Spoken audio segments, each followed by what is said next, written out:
एक गोपी अपने सिर पर एक डलिया में बहुत सारे फल लेकर के और बेचवे के काजे जा रही है और रास्ता भर कहती जा रही है, अरे कोई आम ले लो, कोई सेब ले लो, कोई अमरूद ले, और पूरे ब्रजमंडल में चिल्लाती वही जा रही है, आम ले लो, सेब ले लो, अमरूद ले लो, संतरा ले लो।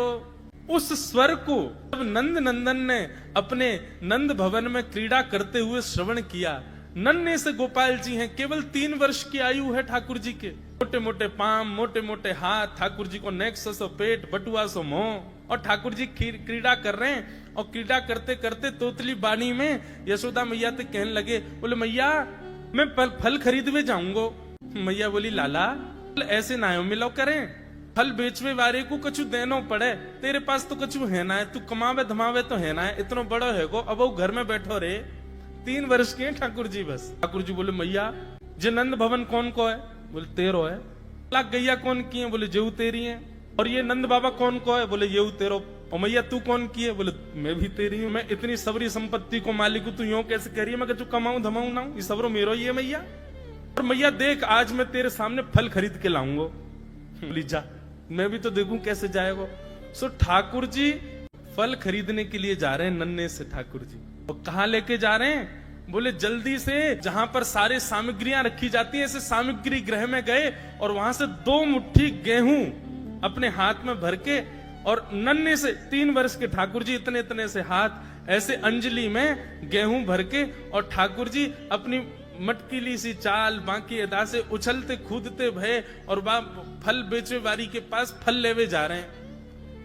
यशोदा मैया एक झांक करके एक तरफ से ठाकुर जी की इस लीला को देख रही है। अब कूदते भय ठाकुर जी जा रहे हैं, जितने गेहूं लिए, कितने गेहूं आए होंगे ठाकुर जी के हाथ में? ज्यादा से ज्यादा आए होंगे 25-30। और वो यूं उछलते उछलते गए, सब गिर गए। अरे कोई आम ले लो, सेब ले लो, अमरूद ले लो, कहती हुई जैसे ही जा रही थी, तभी उसकी दृष्टि पड़ी एक गली में, और वो गली जा रही थी नंद भवन की ओर। नंद भवन से नन्हे से बालक, नन्हे से सांवरे सलोने ठाकुर जी, छोटी सी धोती पहनी है, हाथन में पद्म राग के कड़ूला पहने हैं, गले में कौस्तुभ मणि पहनी है, सुंदर घुंघराले केशन को गूंथ करके यशोदा मैया ने ऊपर सुंदर मोतीन से लड़ बांध करके वहां में एक मोर पीछ लगायो भयो है। नन्हे से ठाकुर जी इतनी व्याकुल भरी दृष्टि से देख रहे हैं उस फल बेचने वाली को कि कहीं चली ना जाए, वहां से पहले मैं जाके आते फल ले लूं।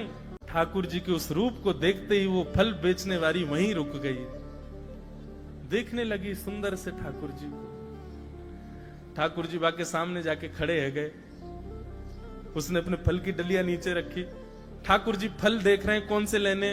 अब उंगली करके ठाकुर जी कह रहे हैं, जेवारो दे दो, जेवारो दे दो, ये दे दो, ये दे दो, करते करते करते पूरी डलिया ही कह दी, बोले सबरी दे दो। गोपी बोली, अरे लाला ये सब ऐसे ही ले जाएगो, कछु देगो ना मुकू?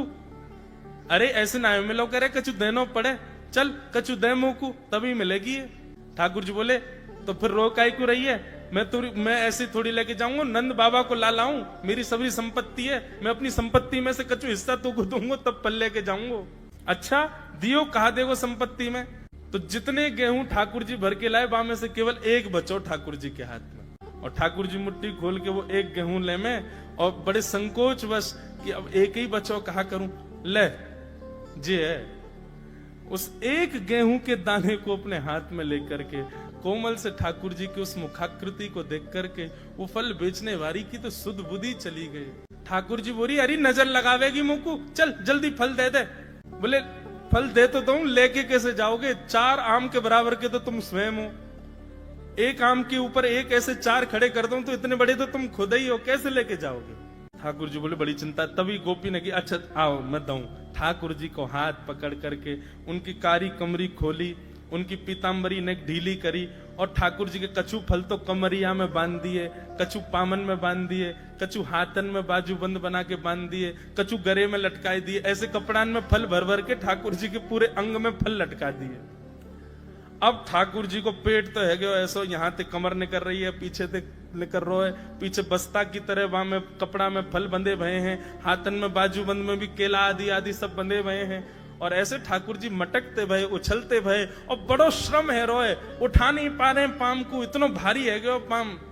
और जैसे तैसे खिसक खिसक करके नंद भवन की ओर जा रहे हैं। इस रूप को जब उस फल बेचने वाली ने देखा, उसने अपनी फल की डलिया उठाई और फल की डलिया उठा करके जब सिर पर रखी तो आगे चलते हुए नेत्र बंद हो गए। अब तो बस यही कहती जा रही है, गोपाल ले लो, कृष्ण ले लो, माधव ले लो, मधुसूदन ले लो, गोविंद ले लो, नंद जी को लाला ले लो।